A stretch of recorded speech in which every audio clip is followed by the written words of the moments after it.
A very good morning to all of you. I hope that you have enjoyed your holidays. As in the earlier video, we have done types of motion in the video form. Now, in today's lecture, we are going to read the chapter from your book. Okay. We are reading from the book so that you get familiar what is written over there in the book also. ठीक है बच्चों, तो अभी ध्यान से आपने सुनना है, ध्यान से मेरे साथ पढ़नी है book. So open your book and go on reading with that. Then we are there on types of motion. Now we are starting with the book. Observe carefully the motion of a cyclist going on a straight road. एक straight road पे एक cycle चला रहा है कोई इंसान. Then the blades of a moving fan. Fan कैसे चलता है उसके blades देखेंगे. And then a child on a swing. child तो आप जाते हो ना, जाते थे पार्क में और वहाँ पे जो स्विंग्स लगे होते थे, स्विंग्स में मोशन कैसा होता था, आगे पीछे पीछे फिर आगे, है ना. Then they are all regarded as being in motion. ये सारे चल रहे हैं, हम एक जगह से अपनी पोजीशन चेंज कर रहे हैं ना अपने इमीडिएट सराउंडिंग्स के according. That means motion is there, but we can feel that there is some difference in their motion. कि जो साइकिल चला रहा है इंसान स्ट्रेट रोड पे, उसका मोशन अलग है, साइकिल के पहिए का अलग है, फिर जो फ़ैन चल रहा है उसका अलग है, फिर जो चाइल्ड स्विंग पे है उसका अलग है, फिर जो हम हाथ से पेन चलाते हैं मोशन कुछ अलग है ना. मतलब मोशन तो है सभी में, लेकिन मोशन कैसा कैसा है वो सभी अलग अलग तरह का है. Then The cyclist is moving along a straight line. एक साइकिलिस्ट जो है वो स्ट्रेट लाइन पे सीधा सीधा चल रहा है. Then the blades of fan are going round and round. उसकी एक सेंट्रल रोड होती है, उसके चारों तरफ घूमता जा रहा है सर्कल में, है ना. और child is swinging to and fro in a regular manner. To and fro means आगे और पीछे. जहाँ पे मिडल पोजीशन होती है ना, जहाँ पे स्विंग रुका होता है, जहाँ अब अभी आप बैठोगे, उससे आगे जाते हैं, फिर मिडल पोजीशन के पीछे आते हैं, फिर मिडल पोजीशन के आगे जाते हैं. जहाँ तक आगे जाते हैं वो उसकी एक्सट्रीम पोजीशन होती है, उसको एक्सट्रीम्स बोलते हैं. ओके. तो चाइल्ड का होता है टू एंड फ्रो, और वो रेगुलर मैनर में आगे पीछे जा रहा है. We thus realize that motion can be of different types. अभी हम देखते हैं कि मोशंस हमारे अलग अलग तरह के हो सकते हैं. देन अब इन्हीं डिफरेंसेस को हम पढ़ने जा रहे हैं डिटेल में कि कैसे कैसे मोशंस होते हैं. Then we are coming to first rectilinear motion. We all feel happy and thrilled when we watch school children in their colorful dresses marching on the Rajpath on the Republic Day. Republic Day कब आता है? 26th of January. And 26th of January को we usually have holiday and we are sitting there at home where yes TV के सामने, है ना. And what we are looking there? We are watching the parade there. हाँ, राजपथ पे marching parade होती है और उसमें हम हर स्टेट वाइज झांकियाँ देखते हैं, हम बच्चों को देखते हैं वो मार्च पास करते हैं, हम अपनी सारी सेनाएं देखते हैं, है ना. वो देखते हैं कि सब अलग अलग तरीके से और कितना सुंदर लगता है, और हम देखते हैं कि एक ही रोड पे एक ही तरह से सारे चल रहे हैं, है ना, जा रहे हैं. वो मार्च करते हुए सीधा चलते जाते हैं. So their motion is in a way similar to that of motorists going straight on a straight road, or that of a striker in a game of carom. तो रिपब्लिक डे पे जो परेड हम देखते हैं उसमें जो motion होता है, उस परेड का जो मोशन है वो एक स्ट्रेट रोड पे चल रहे हैं, और इसी तरीके से एक मोटरिस्ट या एक साइकिलिस्ट भी स्ट्रेट पाथ पे रोड पे चलता है। और जब हम कैरम पे स्ट्राइकर को मारते हैं, स्ट्राइक करते हैं, तो वो भी ऐसे ही चलता है, बिल्कुल straight. In all these cases, the objects concerned are moving along a straight path. So we call such a motion as rectilinear or a linear motion. इन सभी केसेस में जो ऑब्जेक्ट्स हैं वो स्ट्रेट चल रहे हैं, बिल्कुल सीधे रास्ते पे चल रहे हैं, और हम जो भी वो मोशन जिसमें ऑब्जेक्ट्स स्ट्रेट पाथ पे चलते हैं हम उसको बोलते हैं लीनियर या rectilinear motion. So this is the definition. Just underline this.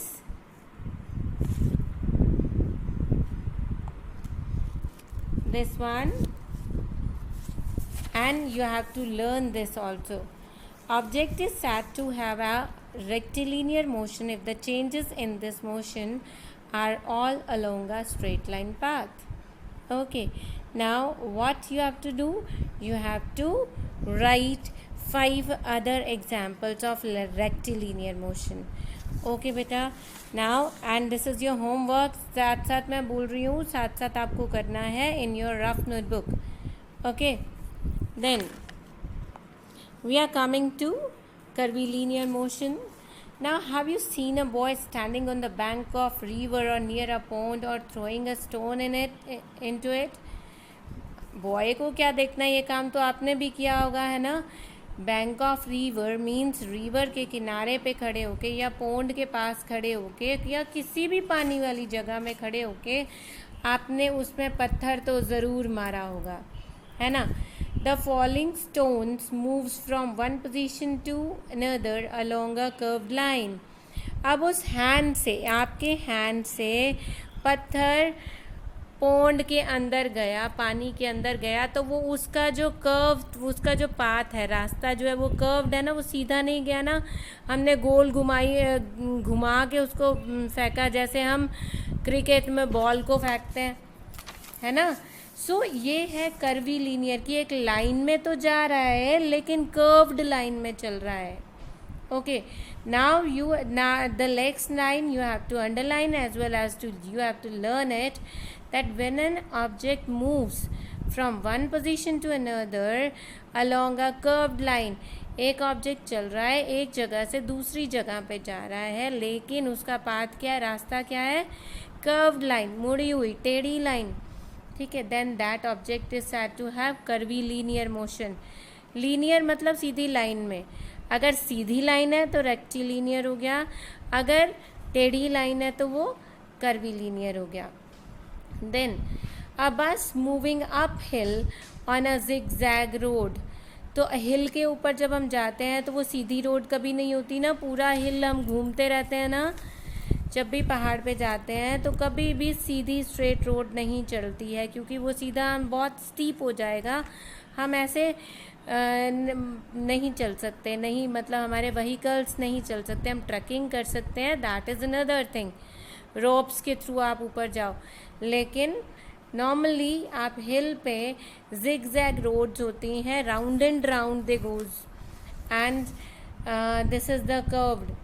That means motion एक सीधी लाइन में चलता हुआ, हम एक ही लाइन में चलते जा रहे हैं, बट फिर भी वो सीधी नहीं है, वो कर्व्ड है. So that is the curvilinear motion. इसी तरीके से आप पेन से लिखते हो, लिख तो एक लाइन में आप सीधा सीधा रहे हो, लेकिन जब ABCD बना रहे हो, कभी सीधा, कहीं पे टेढ़ा, कहीं पे राउंड, कहीं पे नीचे, कहीं पे ऊपर. So this is curve. Okay, so these are the type of the examples of curvilinear motion. And now what you have to do, you have to write 5 other examples of curvilinear motion.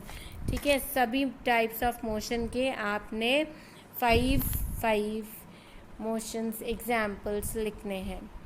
Then we are coming to the next one, that is rotation and revolution. Look at the blades of a moving fan. They are seem as moving but are clearly not moving. वो चल रही हैं लेकिन ऐसे नहीं कि एक जगह से दूसरी जगह पहुंच रही हैं, है ना। The same is true for a potters wheel.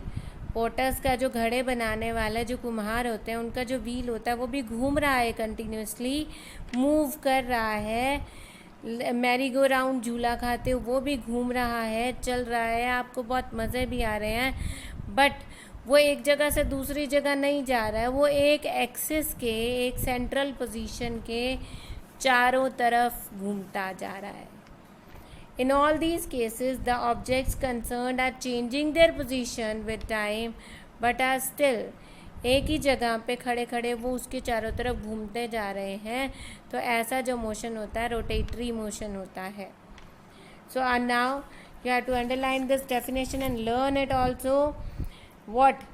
An object is said to have a rotational motion if it keeps on moving round and round or keeps on spinning about some definite line or axis। इसके बिल्कुल एक बीच में एक line खींचे तो उस बीच वाली line के चारों तरफ ये घूम रहा है ना, और अपना प्लेस चेंज नहीं कर रहा है। अब पंखा ये तो नहीं कि एक रूम से दूसरे रूम में चला जाए ना, नहीं पॉसिबल ना। सो वो रहता अपनी ही जगह पे है, लेकिन जो उसका जो रोड है, सेंट्रल रोड है, उसके चारों तरफ वो घूमता रहता है। ओके बेटे, देन रेवोल्यूशन देखेंगे। रेवोल्यूशन मीन्स एक्सिस के नहीं, किसी एक ऑब्जेक्ट के चारों तरफ घूमना। वो तो हम खुद ही घूमते जा रहे हैं, एक ही जगह पे खड़े खड़े घूम रहे हैं, तो दैट इज़ रोटेशन। लेकिन एक टेबल के चारों तरफ अगर हम घूम रहे हैं, दैट इज़ रेवोल्यूशन। देन अब देखो revolution, what about the motion of the moon around the earth, or the motion of the earth around the sun, or the motion of the second hands of a wall clock। तो ये सारे motion अगर हम देखते हैं कि moon earth के चारों तरफ घूम रहा है, अर्थ सन के चारों तरफ घूम रही है, सेकेंड हैंड जो है क्लॉक के अंदर वो कैसे घूम रहा है। Here the objects concerned are not moving in a straight line. ये स्ट्रेट लाइन में भी नहीं चल रहे हैं, ये अपनी पोजीशन भी कंटिन्यूसली चेंज कर रहे हैं, और एक एक्सिस पे भी नहीं घूम रहे। They are in fact moving in a nearly circular path. एक राउंड सर्कल पाथ में घूम रहे हैं, लेकिन एक सेंट्रल पॉइंट के चारों तरफ घूम रहे हैं। तो इस तरीके के मोशन को हम बोलते हैं revolutionary motion. Then now the motion of an object is known as revolution if it, learn this and write this also, if it moves around a central point, एक central point के चारों तरफ घूम रहा है, changing its position continuously, usually following a nearly circular path। ठीक है, ये हमने देखा थोड़ा सा पूरा प्रॉपर सर्कल नहीं होता है, ओवल सा होता है हमारा पाथ भी। सो लेकिन एक तरीके से हम सर्कल में ही घूम रहे हैं उसके चारों तरफ। So that's why we say that nearly circular. Sometimes an object moves keeps on moving in a perfectly circular path. अगर परफेक्टली सर्कल में घूम रहे हैं, जैसे हमने एक धागे से हाथ बॉल बांधी और उसको हम घुमा रहे हैं, तो उसको हम बॉल ही सर्कुलर मोशन देते हैं। ठीक है, सो दिस इज सर्कुलर, एक एक्सिस के पे घूमना, रोड पे ही अपनी जगह पे खड़े खड़े घूमना, दैट इज़ रोटेशन। किसी ऑब्जेक्ट के चारों तरफ घूमना, दैट इज़ रिवोल्यूशन। उसका पाथ लगभग सर्कुलर हो सकता है, नहीं भी हो सकता है, बट अगर बिल्कुल सर्कल में घूम रहा है तो हम उसको सर्कुलर मोशन कहेंगे। Then we are coming to periodic and non periodic. We know that the moon moves round the earth. It takes about 30 days to make one complete revolution, and this motion is then repeated and the process goes on and on month after month। कोई भी ऐसी चीज़ जो repeat कर रही है अपने आप को एक रेगुलर इंटरवल ऑफ टाइम पे, जैसे ये जो घड़ी के अंदर जो आपकी ये जो सुइयाँ हैं, इसमें क्या हो रहा है कि जो आर निडल है वो 12 पे आई, तो उसके एक पूरे 60 मिनट्स के बाद वो दोबारा से 12 पे आएगी। सॉरी, मिनट निडल जो है वो अगर 3 o'clock पे वो 12 पे है, तो after 60 minutes it will again be on 12, है ना. सो मतलब उतने ही मिनट के बाद वो रिपीट कर रही है अपने मोशन को. इसी तरीके से जब अर्थ के चारों तरफ मून घूम रहा है तो वो 30 डेज़ के बाद अपनी उसी जगह पे आ जाएगा. ठीक है. अब जो अर्थ है वो सन के चारों तरफ घूम रही है तो 365 1/4 डेज़ के बाद वो वापस अपनी उसी जगह पे आ जाएगा. So this type of motion जो रेगुलरली अपने एक रेगुलर इंटरवल ऑफ टाइम के बाद रिपीट कर रहा है खुद को, उसको बोलते हैं periodic motion. Some examples of periodic motion are motion of earth as it revolves around the sun once every year, the motion of the hands of a clock. Thus, a motion is said to be periodic if it repeats after a regular interval of time. Okay, so write other examples of periodic motion and non-periodic motion also. Now non-periodic motion देखो, when we speak, अब मैं अगर बोल रही हूँ, our lips undergo movement, lips continuously move कर रहे हैं ना. So this movement continues as long as we are speaking. कभी चुप हो जाएंगे तो लिप्स की मूवमेंट बंद हो जाएगी, बोलना शुरू कर देंगे तो लिप्स की मूवमेंट चलना शुरू हो जाएगी. So the movement occurs again when we speak again. Means repeat तो हो रहा है लेकिन रेगुलर इंटरवल के बाद नहीं हो रहा है. ये नहीं है कि 1 मिनट के बाद मुझे फिर बोलना है, फिर 1 मिनट के बाद बोलना है और वही सेंटेंस बोलना है, वही वर्ड बोलना है ना. सो रेगुलरिटी ऑफ टाइम जहाँ पे ना हो लेकिन रिपीटिशन हो तो वो होता है non periodic motion. There are several other motions which are non repetitive in nature. A ball rolled on a floor keeps on moving for a while but does not repeat its motion after it stops. जैसे एक ball floor पे चल रही है, वो थोड़ी देर में रुक जाती है तो वो रिपीट नहीं करेगी ना जब तक हम उसको दोबारा मारेंगे नहीं हॉकी से या फीट से. So the motion is said to be non periodic if it either does not repeat itself, अपने आप रिपीट ना करे, या फिर रिपीटिशन करे लेकिन इरेगुलर मैनर में. ये नहीं कि 1 मिनट के बाद फिर 1 मिनट के बाद फिर, वो तो फिर रेगुलर मैनर हो जाएगा ना, वो पीरियोडिक हो जाएगा. मीन्स कभी 1 मिनट बाद, कभी 5 मिनट बाद, कभी 30 सेकेंड्स के बाद. So this is irregular manner and this is the non periodic. अब ये हॉकी से जब हम मारते हैं तो बॉल एक के बाद दूसरे के पास जाती है और वो बराबर बार हिट हो रही है, लेकिन कौन से डिस्टेंस पे कब जाके हिट हो रही है और कौन हिट कर रहा है, this is irregular. Same is the case with the football. Now the last motion, it is oscillatory motion. Observe these movements of the pendulum of wall clock का pendulum. ये क्या कर रहा है, आगे पीछे जा रहा है, बैक एंड फोर्थ, आगे पीछे, बिटवीन 2 points, 2 points के बीच में घूम रहा है. ठीक है. A similar motion occur in a suspended object for which one end of the suspending thread wire या रोड इज़ फिक्स्ड. मीन्स एक रोड, एक एंड तो फिक्स्ड है, फिर दूसरा चल रहा है तो वो उस फिक्स्ड पॉइंट के मिडल पोजीशन से आगे और पीछे ही जाता रहेगा और तो कुछ कर नहीं सकता है ना. ऐसे मोशन को जो टू एंड फ्रो चलता रहता है एक ही रास्ते पे, उसको बोलते हैं oscillatory motion. Here the object moves as a whole and there is no change in the shape or size of the object. कोई शेप या साइज़ में कोई चेंज नहीं आता. जैसे पेंडुलम हो गया क्लॉक का, या कोई बच्चा झूला ले रहा है, या टेम्पल की बेल हम बजाते हैं तो भी वो आगे पीछे होती है. That is also the oscillatory motion. So underline the definition of oscillatory motion. An object is said to have an oscillatory motion if it moves to and fro along the same path in a regular periodic way. मतलब regular way means to and fro, फिर उसके बाद वापस वही position, then वही और लगभग approximately time भी बराबर होता है. Okay. Then you are having a exercise that is activity 7. इसमें बच्चे आपने, this is your homework, you have to do it.